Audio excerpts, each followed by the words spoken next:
오늘 볶을 건 에디오피아 아리차 머시드 커피고요. 보면 자스민, 로즈힙, 블루베리 뭐 이런 식으로 써있는 커피고요. 이거는 꽃향이 매력적인 커피죠. 많이 알려져 있어요. 많이 알려져 있고 뭐라 그럴까, 대부분 사람들이 알아요. 구매하기도 전에. 그래가지고 볶기 전에 일단 예열을 해놓고 이제 투입을 하도록 하겠습니다. 앞에 영상 보이실 거예요. 투입을 하는 거고요. 30도 최대한 고열해서 빠르게 로스팅하기 위해서 이렇게 투입을 한 거고요. 그 다음에 이게 첫 배치예요. 첫 배치다 보니까 빨갛게 달가워진 곳에 이렇게 생두를 넣게 됐고요. 대부분의 사람들이 착각하는 것 중 하나가 너무 뜨겁게 달궈져 있으면 생두를 넣으면 끝이 그슬리거나 타지 않냐 이런 얘기 많이 하시는데, 실제로 해본 결과 이게 막 300도, 400도, 500도 막 고열은 아니잖아요. 이거 가봤자 250도 내외이기 때문에 타는 일은 발생하지 않더라고요. 그리고 이게 자체적으로 250도가 넘어가면 이 작은 로스, 이 시스템 안에서 자동으로 전원이 꺼져버려요. 화력이 자동으로 잠기기 때문에 생두도 넣어서 타는 경우는 없는 거예요. 빠르게 로스팅하기 위해서 생두를 상당히 고열에 투입했고요. 대신에 화력을 좀 덜 줘도 되겠죠. 이런 이유 중 하나는 빠르게 볶아서 우리가 원하는 꽃향을 많이 내기 위해 이렇게 빠르게 볶는 거고요. 패스트 로스팅의 일부분이 이렇게 볶는 방법 중 하나예요. 이렇게 볶으면 생두 커피콩은 더 많이 부풀게 되고, 향미 손실은 좀 있지만 우리가 빨리 먹었을 때, 바로 즉각적으로 먹었을 때 향이 좀 더 커피 안에서 많이 머무르게 돼요. 커피도 그런 방법이 있다라고 생각하시면 되고요. 이 커피는 이렇게 안에 제가 봤을 때는 이게 맛있지 않을까 이 생각을 하고 있습니다. 그리고 저희가 샘플 로스팅을 가지고 다양하게 해봤어요. 다양하게 해봤기 때문에 이 로스팅 방식이 이 커피에 어울린다 이런 생각 때문에 이렇게 하는 거니까, 아마 처음 볶는 사람들도 빨리 볶으면 맛있지 않을까. 기본적으로 좋은 커피는 누가 볶아도 일정 이상의 맛을 나타냅니다. 일단 커피가 이제 점점 익어져 가고 있고요. 온도를 보면은 10도 정도 이렇게 흘러가고 있습니다.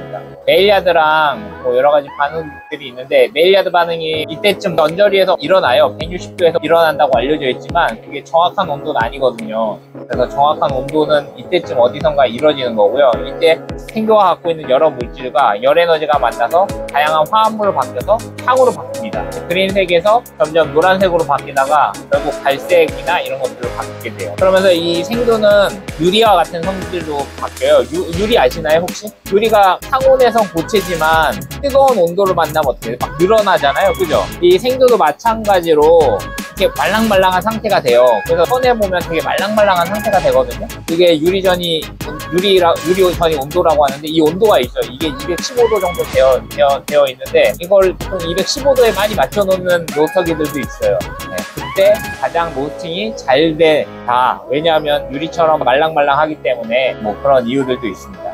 이걸 215도에 맞춰놓는 대형 로스터기들도 있고요. 오늘은 겨울이고 날씨가 좀 춥기 때문에 일단 고열에 예열을 해놓고 로스팅을 진행하고 있습니다. 그리고 유리전이 온도까지는 작은 로스터기라 여기까지 올라가진 않는 것 같고요. 정해진 도구가 있으면 이 도구를 어떻게 쓰느냐예요. 우리가 칼 쓰는 거랑 비슷해요. 우리가 요리를 할 때 칼을 쓰잖아요. 칼이 상당히 위험한 건데 쓰다 보면 익숙해지잖아요. 그죠? 마찬가지로 로스팅도 이 도구를 어떻게 사용하느냐에 따라서, 익숙해지느냐에 따라서 이게 편해지기도 하고 불편해지기도 합니다. 이건 패스트 로스팅 일부를 하려고 이렇게 화력을 세게 주면서 로스팅하고 있고요. 날씨가 추워서 그런지 10분 안에는 로스팅이 됐으면 좋겠는데, 첫 배치라 이게 보면 안 뜨거워요. 손으로 대고 있잖아요. 뒤엔 차가워요. 이거 앞에는 좋고, 그리고 로스되거든요 나중에. 그 이유 중 하나가 이 뜨거운 열기가 이 앞에 쌓여요. 그래서 이 앞판만 국물로 바꾸는 경우가 좀 있어요. 너무 많이 로스팅 하다 보면은 내가 의도치 않게 시간이 점점 축소가 되는 경우들이 있습니다. 뭐 큰 로스터기도 마찬가지예요. 작은 로스터기도 마찬가지인데, 화력을 최대로 주면서 빠르게 로스팅을 하면서 상태가 말랑말랑해졌나, 말랑말랑 노란색 있죠? 네, 이러면 조직이 벌어지면서 콩이 말랑말랑한 상태가 되면서 이제 열이 이제 이 안으로 막 침투하면서 여러 가지 유기물질과 결합하면서 다양한 향들이 나는, 일단은 예상대로 200도에서 1팝이 터지기 시작해가지고 빠바바바박 소리가 나요. 이때 저는 화력을 좀 줄여주겠습니다. 패스트 로스팅이지만 내가 의도치 않게 온도가 많이 들어가서 커피가 탈까봐. 근데 이렇게 세게 줘도 사실은 타지 않아요.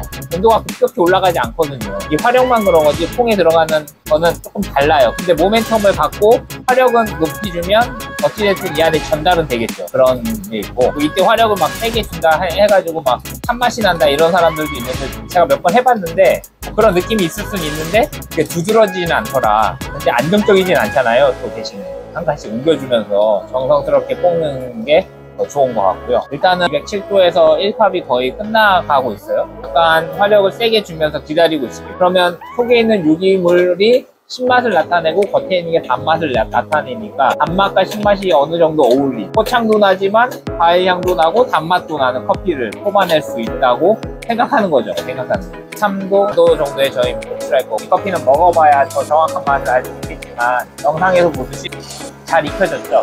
약간 살색으로. 그래서 커피를 갈아서 먹어보면 될 것 같습니다. 다음에는 다른 영상으로 또 찾아뵙겠습니다. 시청해주셔서 감사합니다.